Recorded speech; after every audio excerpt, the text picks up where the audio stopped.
আসসালামু আলাইকুম, শুভ সকাল। সবাইকে স্বাগত জানাচ্ছি আমার দেশ লিড নিউজে। সঙ্গে আছি আমি মাহবুবুর রহমান ইমন। আমাদের আজকের লিড নিউজের শিরোনামটি হলো ভারতীয় সহ ১৯ জনের তথ্য তলব দুদকের। নিউজটি লিখেছেন রোহান রাজীব। চলুন দর্শক, জেনে নেওয়া যাক লিড নিউজটির বিস্তারিত। ভারতীয় ২ নাগরিক সহ বাংলাদেশ ব্যাংকের বর্তমান ও সাবেক ১৯ কর্মকর্তার তথ্য চেয়েছে দুর্নীতি দমন কমিশন দুদক। গত সরকারের আমলে দেশের রিজার্ভ চুরি, ঋণ জালিয়াতি, অর্থ পাচার সহ বিভিন্ন ঘটনায় এসব কর্মকর্তা অভিযুক্ত বলে জানা গেছে। দুদকের অনুসন্ধানে এসব কর্মকর্তার জাতীয় পরিচয়পত্র, এনআইডি নম্বর, পাসপোর্ট নম্বর, বর্তমান পদ ও অতীতের কর্মস্থল ইত্যাদি বিষয়ে জানতে চেয়ে বাংলাদেশ ব্যাংকের গভর্নর ডক্টর আহসান এইচ মনসুরকে সম্প্রতি একটি চিঠি দেয় দুদক। তথ্য চাওয়া ভারতীয় ২ নাগরিক হলেন নীলা ভান্নান ও রাকেশ আস্তানা। ২০১৬ সালে যুক্তরাষ্ট্রের ফেডারেল রিজার্ভ ব্যাংকে রাখা বাংলাদেশ ব্যাংকের $৮১ মিলিয়ন রিজার্ভ চুরি হয়। অভিযোগ আছে বাংলাদেশ ব্যাংকের কর্মকর্তাদের পাশাপাশি ভারতীয় এই ২ নাগরিক রিজার্ভ চুরির ঘটনায় জড়িত ছিলেন। নীলা ভান্নান রিজার্ভ চুরির ঠিক আগে বাংলাদেশ ব্যাংকের সুইফট সিস্টেমের নিরাপত্তা ব্যবস্থা ভেঙে চুরির দুয়ার খুলে দেন এবং রাকেশ আস্তানা রিজার্ভ চুরির পর সব তথ্য ও ডকুমেন্ট মুছে ফেলেন। সাবেক গভর্নর আতিউর রহমান তার পছন্দের লোক হিসেবে এই ২ ভারতীয় নাগরিককে নিয়োগ দিয়ে রিজার্ভ চুরির পথ সুগম করে দিয়েছিলেন।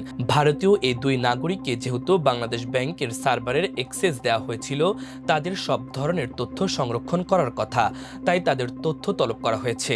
রিজার্ভ চুরির নেপথ্যে অন্যতম গুরুত্বপূর্ণ কাজ ছিল দেশের অভ্যন্তরে স্থানীয়ভাবে লেনদেনের জন্য ব্যবহৃত আরটিজিএস এর সঙ্গে বৈদেশিক মুদ্রা লেনদেনের ব্যবহৃত সুইফট সিস্টেম এর সংযোগ স্থাপন। এটা ছিল পূর্ব পরিকল্পিত। এর ফলে একসঙ্গে সংযোগ স্থাপিত হয়ে যায় বাংলাদেশ ব্যাংকের প্রায় ৫,০০০ কম্পিউটার এবং Mutual Trust Bank, BRAC Bank ও সিটিএন এর কয়েক হাজার কম্পিউটারের লোকাল এরিয়া নেটওয়ার্ক। সংযোগ স্থাপনের কাজটি করেন ভারতীয় নাগরিক নীলা ভান্নান। গভর্নরের নির্দেশে তাকে এ কাজে সর্বাত্মক সহযোগিতা করেন তৎকালীন ইডি ও বাংলাদেশ ব্যাংকের মুখপাত্র শুভঙ্কর সাহা এবং আইটি বিভাগের তৎকালীন কর্মকর্তা ও ওই বিভাগের বর্তমান নির্বাহী পরিচালক ইডি দেবদুলাল রায়। নীলা ভান্নান তার কাজের ফাঁকে ফাঁকে অ্যাকাউন্টস অ্যান্ড বাজেটিং বিভাগের কর্মকর্তা রিয়াজ সালেহিন ও জোবায়ের বিন হুদার ইউজার আইডি এবং ফিঙ্গার স্ট্রোক পাসওয়ার্ড সহ গুরুত্বপূর্ণ তথ্য অতি সন্তর্পণে জেনে নিয়ে নিজের কাছে সংরক্ষণ করেন। রিজার্ভ চুরির পেছনে তাই অন্যতম মাস্টারমাইন্ড হিসেবে নীলা ভান্নান অভিযুক্ত। রিজার্ভ চুরির পর সংশ্লিষ্ট কম্পিউটার থেকে এ সংক্রান্ত সব তথ্য ও ডকুমেন্ট মুছে ফেলা হয়। দীর্ঘ ১.৫ মাস ধরে কাজটি করেন ডক্টর আতিউরের নিয়োগ দেওয়া অপর ভারতীয় নাগরিক রাকেশ আস্তানা। দেশের নিরাপত্তা বাহিনী, সরকারের সংশ্লিষ্ট বিভাগ, তথ্য মন্ত্রণালয় এবং স্থানীয় আইটি বিশেষজ্ঞ কাউকে না জানিয়ে অত্যন্ত গোপনীয়তার সঙ্গে গভর্নর আতিউর এই কাজে নিয়োগ দেন রাকেশ আস্তানাকে। বাংলাদেশ ব্যাংকের তৎকালীন উপমহাব্যবস্থাপক ডিজিএম মেজবাউল হকের প্রত্যক্ষ তত্ত্বাবধানে ও নেপথ্যে থেকে রাকেশ আস্তানা কাজ করে যান। রাকেশকে সব ধরনের সহযোগিতা করার জন্য বিভাগের কর্মকর্তাদের নির্দেশনা দেন তৎকালীন মহাব্যবস্থাপক কাজী সাইদুর রহমান। তাদের আনুকূল্য রাকেশ বাংলাদেশ ব্যাংকের সার্ভার কক্ষে ঢুকে সংশ্লিষ্ট কম্পিউটার থেকে রিজার্ভ চুরির সব তথ্য ও ডকুমেন্ট মুছে ফেলতে সক্ষম হন। পুলিশের অপরাধ তদন্ত বিভাগের সিআইডি ফরেনসিক তদন্তেও রাকেশ আস্তানার ফিঙ্গারপ্রিন্ট পাওয়া গেছে। বাংলাদেশ ব্যাংকের বর্তমান কর্মকর্তাদের মধ্যে তথ্য চাওয়া হয়েছে রাজশাহী অফিসের নির্বাহী পরিচালক মোহাম্মদ মেজবাউল হক এবং আইসিটি বিভাগের দেবদুলাল রায়ের। এদের মধ্যে মেজবাউল হক গত ১৪ সেপ্টেম্বর ১ মাসের নোটিশ দিয়ে পদত্যাগ করেন। এই তালিকায় রয়েছেন কমন সার্ভিস বিভাগ ২ এর পরিচালক মোহাম্মদ তফাজ্জল হোসেন, বৈদেশিক মুদ্রা নীতি বিভাগের অতিরিক্ত পরিচালক ও বাংলাদেশ ব্যাংক অফিসার্স কাউন্সিলের সভাপতি মাসুম বিল্লাহ, আইসিটি বিভাগের অতিরিক্ত পরিচালক মশিউজ্জামান খান ও রাহাতুদ্দিন। চিঠিতে মশিউজ্জামান খানের নাম দুবার উল্লেখ আছে। অপর জায়গায় তার পরিচয় উল্লেখ রয়েছে উপপরিচালক হিসেবে, যদিও দুজনই একই ব্যক্তি বলে জানা গেছে। এদের মধ্যে মাসুম বিল্লাহ ছাড়া অন্য সবাই রিজার্ভ রক্ষণাবেক্ষণের সঙ্গে সংশ্লিষ্ট বিভিন্ন বিভাগে কর্মরত ছিলেন। রিজার্ভ রক্ষণাবেক্ষণ ও ছাড়ের সঙ্গে বাংলাদেশ ব্যাংকের 4টি বিভাগের সম্পৃক্ততা রয়েছে। বিভাগগুলো হলো ফরেক্স reserve and treasury management, IT, payment system এবং অ্যাকাউন্টস অ্যান্ড বাজেটিং বিভাগ। তালিকায় আরও আছেন বাংলাদেশ ব্যাংকের সাবেক ৩ গভর্নর ডক্টর আতিউর রহমান, ফজলে কবির এবং আব্দুর রউফ তালুকদার। রিজার্ভ চুরির সময় আতিউর রহমান গভর্নরের দায়িত্বে ছিলেন। চুরির তথ্য ফাঁসকে কেন্দ্র করে ওই বছরের ১৫ মার্চ তিনি পদত্যাগ করতে বাধ্য হন।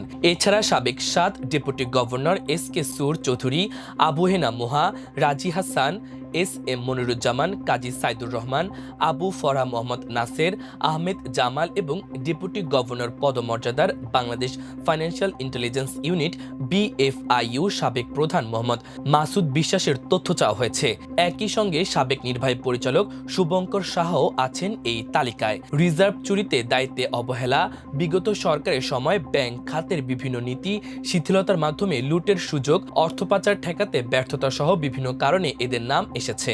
দুদক সূত্রে জানা গেছে, আইসিটি বিভাগের সঙ্গে সংশ্লিষ্ট যেসব কর্মকর্তার তথ্য চাওয়া হয়েছে তারা বাংলাদেশ ব্যাংকের রিজার্ভ হ্যাকিং এর সময় দায়িত্ব পালনে গাফিলতি করেছিলেন কিনা সেটিও জানতে চাওয়া হয়েছে। এজন্য এসব কর্মকর্তার তথ্য তলব করা হয়। এছাড়া তৎকালীন ৩ গভর্নর ও ডেপুটি গভর্নররা দায়িত্ব পালনকালে কোনো বিশেষ গোষ্ঠীকে সুবিধা দিতে নীতিমালা গ্রহণ করেছিলেন কিনা তা খতিয়ে দেখতে এ তথ্য চাওয়া হয়েছে। সম্প্রতি ক্ষমতাচ্যুত বিগত আওয়ামী লীগ সরকারের ১৫ বছরের দায়িত্বে থাকা ২৬টি ব্যাংকের চেয়ারম্যান, পরিচালক ও এমডির বিষয়ে তদন্তের সিদ্ধান্ত নিয়েছে সরকার। এর মধ্যে সরকারি ৬টি এবং বেসরকারি খাতে ১৮টি বাণিজ্যিক ব্যাংক রয়েছে। তদন্তের অংশ হিসেবে তাদের ব্যাংক হিসাব ও সম্পদের তথ্য তলব করেছে দুদক। এসব ব্যাংকে বিভিন্ন সময় অনিয়ম দুর্নীতি হয়েছে বলে সরকারের কাছে তথ্য রয়েছে। একই সঙ্গে ২০০৯ সাল থেকে শেখ হাসিনা সরকারের পতনের দিন পর্যন্ত দায়িত্বে থাকা বাংলাদেশ ব্যাংকের সব গভর্নর, ডেপুটি গভর্নর ও BFIUর প্রধান তদন্তের আওতায় এসেছেন। সম্প্রতি দুদক চেয়ারম্যানকে চিঠি দিয়ে এসব কর্মকর্তার বিষয়ে প্রয়োজনীয় ব্যবস্থা নেওয়ার অনুরোধ জানিয়েছে অর্থ মন্ত্রণালয়ের আর্থিক প্রতিষ্ঠান বিভাগ। তাদের দায়িত্বের সময়কাল বিবেচনা করা হয়েছে ২০০৯ থেকে ২০২৪ সালের ৫ আগস্ট পর্যন্ত। সাবেক কর্মকর্তাদের পাশাপাশি বর্তমান কিছু কর্মকর্তাদেরও তদন্তের আওতায় আনা হয়েছে। এরই পরিপ্রেক্ষিতে বাংলাদেশ ব্যাংকের কাছে তথ্য চেয়েছে দুদক। এর আগে গত আগস্ট মাসে বাংলাদেশ ব্যাংকের সাবেক ৩ গভর্নর ও ৬ ডেপুটি গভর্নর ও তাদের পরিবারের সদস্যদের ব্যাংক হিসাব তলব করে BFIU।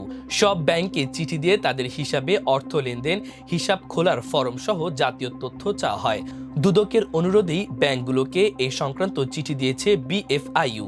নাম প্রকাশে অনিচ্ছুক দুদকের এক পরিচালক আমার দেশকে বলেন, দুদকের পক্ষ থেকে বাংলাদেশ ব্যাংকের কয়েকজন কর্মকর্তার নাম চেয়ে পাঠানো হয়েছে।